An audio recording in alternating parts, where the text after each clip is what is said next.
Hello there, ladies and gentlemen. This is the Wicked Generation, and we are the Redeemed.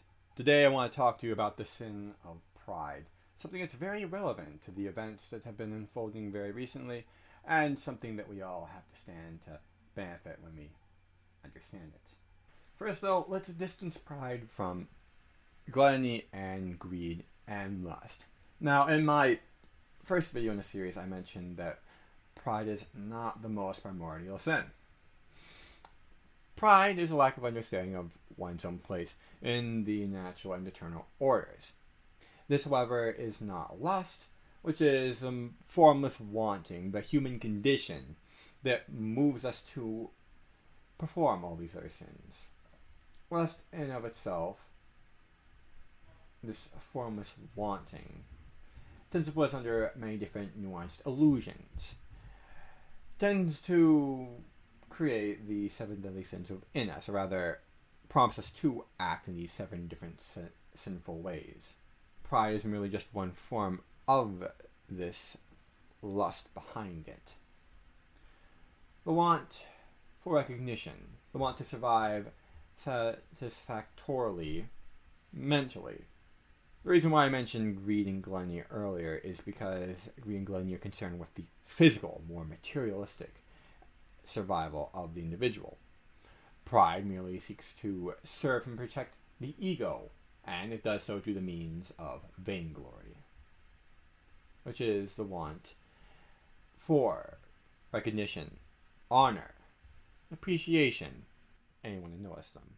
Pride, however, is our endeavor to protect ourselves mentally and emotionally. Now, it does so through the means of vainglory, and it's as the name applies. Vain attempts to gain glory, to gain recognition, any form of anything really that affirms our existence. The most prideful among us tends to consider it almost a form of love. It is, in fact, the most prideful among us tend to have been the least loved. And with that, there are 4 different reactions to this lack of love. 4 different sorts of pride that I've identified. As well as the absence of pride, which is self-deprecation, which I'll get into a little bit, but even that's pretty well understood. The 4 faces tend to fall under 2 different archetypes. Interpersonally, when we relate to others, or intrapersonally, pertaining to the self. Now, I want to talk about first the ones that manifest intrapersonally, relating to the self.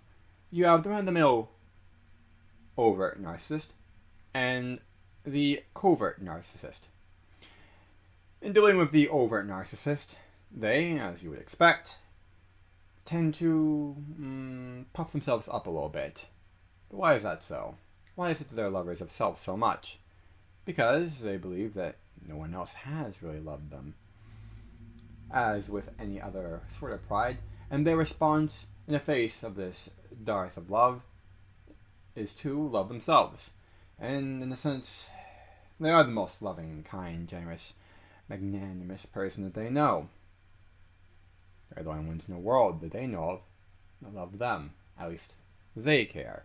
Now, I don't really need to delve into why this is such a faulty form of reasoning. It tends to wall you off quite a bit from others. It tends to prevent you from really developing genuine connections. And it does tend to create some very annoying, if not troublesome, if not downright harmful perceptions of the self and towards others. Very destructive, and there's plenty of content out there delving into why are overt narcissists, just narcissists in general, not very much fun to be around. Turning to covert narcissists, they're walking pity parties almost. It's almost like a very soft form of paranoia in the sense that they will very obsessively blame others for their shortcomings. And at times, well, yes, circumstance can be blamed for things not going well. The covert narcissist tends to take this to the extreme. It very much impairs their judgment, and while they do tend to hold themselves in higher esteem, higher than you oftentimes should, they also tend to have quite a bit of lows, teetering not only back and forth between actual narcissism, but also a lack of self-esteem, and therefore drawing others in, harming them with pity. Pity parties, at least fun sort of parties. When they feel unloved, well, their response to it is to become bitter about it. I believe that's the way that I can best phrase it. And they become bitter because it isn't fair to them. Life isn't fair, to be honest. And to become a covert narcissist is a very extreme and oftentimes a very misguided attempt to protect oneself. They tend to mourn the loss that they experience rather than finding ways around it to avoid it next time. To go ahead and protect themselves mentally, they tend to wall off and prevent themselves from growing, which in turn ultimately harms them, even if it does protect their ego in the short term. But turning to interpersonal problems, rather the interpersonal archetype, those that have difficulty relating to others, at least their form of pride manifests most directly in trouble relating to others, are the people pleasers and the sadists. Now, the people pleasers tend to allow anyone to walk all over them. They will bend over backwards to serve who they can, and while they might appear to be very selfless people, they are in fact among the most selfish. They lavish others with gifts and praise, thinking that they in turn will be recognized, that senpai is going to notice them. Well, senpai is going to find you very annoying if you are a people pleaser. You see, many a time, the one who suffers from pride as a vice, well, any form of recognition at times can be perceived as love, and this is very much so of the people pleaser. Even they can get a neutral reaction, even so much as do something. Well, they're most consumed by vainglory, misguided attempts to protect the ego, and as long as they get the good vibes going, well, that's their ego thriving, at least in their own mind, as they would imagine it. But this is a faulty solution to the human condition. And then there's the sadist, also known as the malignant narcissist, but I believe that the sadist is a bit more of a better term. When faced with a lack of love, the sadist, they just want to destroy love altogether then, because if they can't have it, who can? The sadist will then attempt to overturn the social order, maybe because when their pride is wounded, they see themselves as not having a place at the table, and with no such, seat at the table, they become very, even worse than bitter, enraged. And while this most rarely can turn into passive aggressiveness, as with the covert narcissist, they tend to just go out and be aggressive. And so with this anger being their first reaction, they tend to take the love from others. They tend to socialize quite negatively, where a covert narcissist might try to be asocial, protect the ego through just avoiding socialization in general. The acquisition of glory, the vainglory of the sadist, is that they're going to try to go ahead and ruin social experiences for others. They will be antisocial. Antisocial being, in this case, and quite properly, socializing in the most negative form possible. A sort of counter-socialization, if you would. Meant to, as mentioned before, topple the social order, which they believe they don't have a place in, and one that therefore needs to be destroyed. They do tend to feel that certain disappointment. One that they want others to feel. They tend to act out the trauma rendered upon them most readily out of all the other forms of narcissism. Now, at least 4 different faces of pride are all predicated upon vainglory. Now, what distances vainglory from pride, as already mentioned? It is the means through which pride attempts to protect the ego. The acquisition of glory, yes, we already mentioned this, but specifically, the nature of vainglory. The nature of vainglory is delusional, really. It tends to convince us of the righteousness of our actions and is ultimately the tool through which we justify them. Which is actually very important to a lot of events going on today, which I'll get into in a little bit, just wait. But the actions of people, especially those that are prideful, most often make sense when we put it in the context of vainglory. Because vainglory, ladies and gentlemen, and this is key, is that it is self-righteous. That is how it protects the ego, and that's how it goes about acquiring the perverted form of glory that it seeks. I'm going to go ahead and give you an example of how one might try to go ahead and justify their actions. An innocuous one. The Democrat, and I'll do this for both sides of the political spectrum, the Democrat may try to convince himself and others that their self-interest is righteous, as they themselves are, let's just say, a poor bastard who doesn't know how to make any money. He might convince himself and others that he is a champion of equality, that he merely wishes to appropriate the funds of and this is also important, the rich and powerful. Yeah, he's going to go ahead and try to convince everyone the rich and powerful are really horrible snobs who wish to keep the poor poor. And in doing so, might be elected. He might have his favorite political candidate elected, and in turn take from the strong in order to feed and empower the weak. On the flip side, you might have the Republican who doesn't want his tax dollars misappropriated, or maybe he's just actually some dirtbag who doesn't give the charity at all and perceives government as the worst form of charity, right? Doesn't believe in anything the government does, even. He could be an anarchist, even, let's say. Not just a Republican. All for example's sake. This fellow is going to convince everyone that the government is out to take their freedoms. And in doing so, he might get some sort of support to perhaps maybe lobby, bribe a few politicians to maybe strike down a bill appropriating funds to orphans.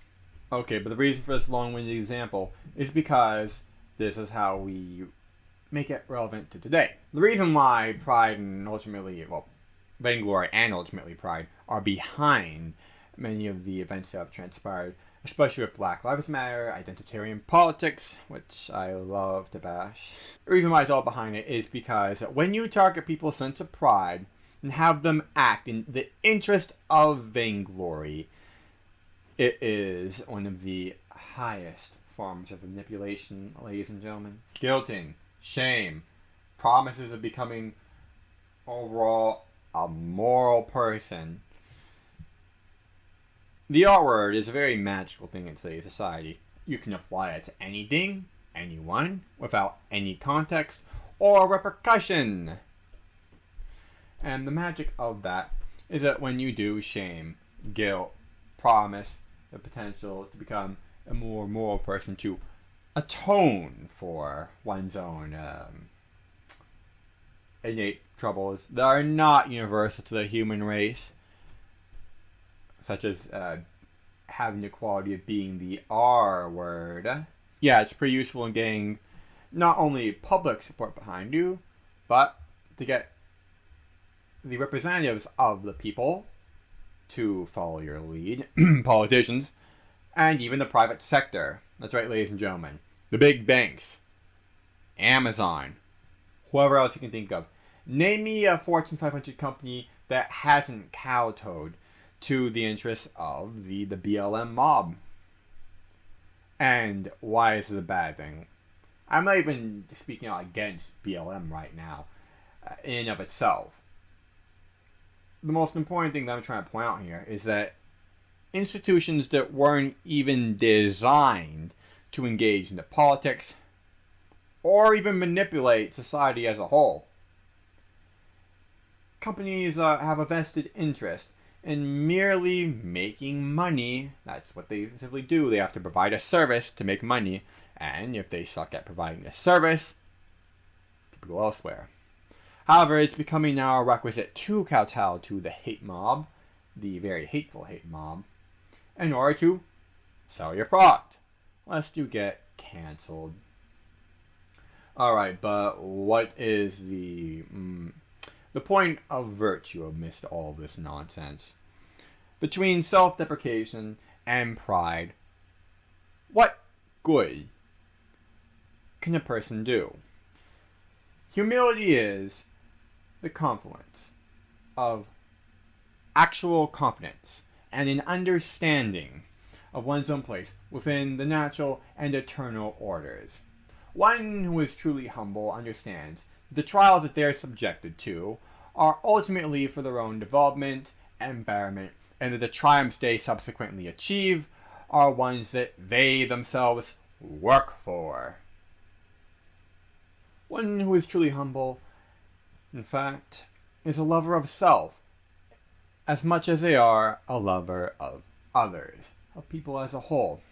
They are truly magnanimous, and the glory that they seek after is not for their own selfish purposes, but, in fact, their actions are to pay homage to a higher power, one that has ordained them for such a time as this, to do good, to be good, and to pursue the good. In truth, humility isn't some milquetoast individual who doesn't boast about himself. The one who is truly the most humble in the room, the one who has mastered mature humility, is the one who has the most godly form of confidence. They are the types that know the appropriate discipline, scrutiny, and standards to apply to themselves and to others. But now an important note on how to combat the holier-than-thou nature of pride. How do we dismantle this sort of delusion that subjects it and its disillusioned followers to? Well, in my own time and understanding, the way to go ahead and cure someone who is afflicted by the vice of pride is to work within the nature of the disease to cure it. What do I mean? The one who is prideful either wants to bring about change through their own actions and accruing the support of others who support them, right? The way you do it is that you infiltrate it. The people who suffer from pride aren't necessarily beyond the help of the outside. What you have to do, though, is work from the inside. And I don't mean give in to their demands. I don't even mean you don't really have to become these people's friends.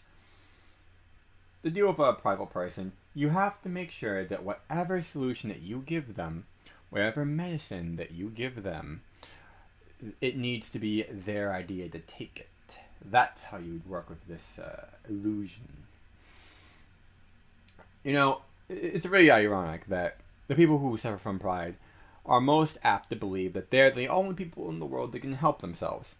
And while it is universally true that the person that's in the best position to help you is you, well, I think it's more so true than a prideful person with anyone else. And that's quite the disability they have to work with. You see, when we go ahead and try to confront a prideful person with reality, it's going to be considered a direct attack on their ego. They set themselves beyond reproach by, well, doubling down, attempting to wall you off, attempting to attack the opposition. You can't attack the ego. You can't try to cure the ego directly. If you want to go ahead and change their ego, change their disposition, you're going to have to go ahead and work through their pride. You have to have their vainglory carried upon to them, to their sense of pride, on a silver platter. Your solution that they simply perceived as theirs. Yeah, and just one quick note on self-deprecation. There are many people who suffer from anxiety, a lack of self-esteem. It is somewhat prevalent, and I do believe it's something that warrants its own video, because I believe that the cries for help that a prideful person pretty much bellow as well. They're oftentimes louder, more ultrasonic than we can hear, and even more subtle than we give it credit for. Coming to understand pride, it's very contradictory. It attempts to buff itself up to make up for its own inadequacies, and that's why it is possibly the most pernicious, insidious sin. But expect a video on self-deprecation later on. Expect a video about anxiety, low self-esteem later on. It requires a radically different approach. But for now, do be content with understanding that yes, self-deprecation is in fact a certain vice that we need to escape from too, as well as from pride.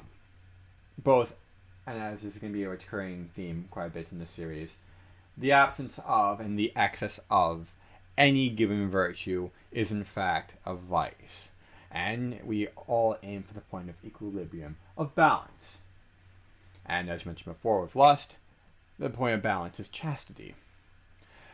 With pride, it is humility, and so on and so forth. But ladies and gentlemen, what do you think? How do you think it is best to help those among us that are the most prideful? How do we properly witness to them and share with them the love that they are most lacking? Do we just give it to them with a silver platter? Or do we come up with more creative means? Do we give in? Do we appease them? Or do we take our own stand? Or perhaps a third option? Not always a bad thing to have that third option, now is it? Tell me in the comments below. Also, I now have my tooth back, which means that you don't have to hear the lisp that I had earlier. I appreciate you hanging around, listening to the lecture. Very long-winded, but I'm experimenting with some different styles of recording and speaking. Until the next time, peace be upon you all, and thank you very much. This has been The Wicked Generation.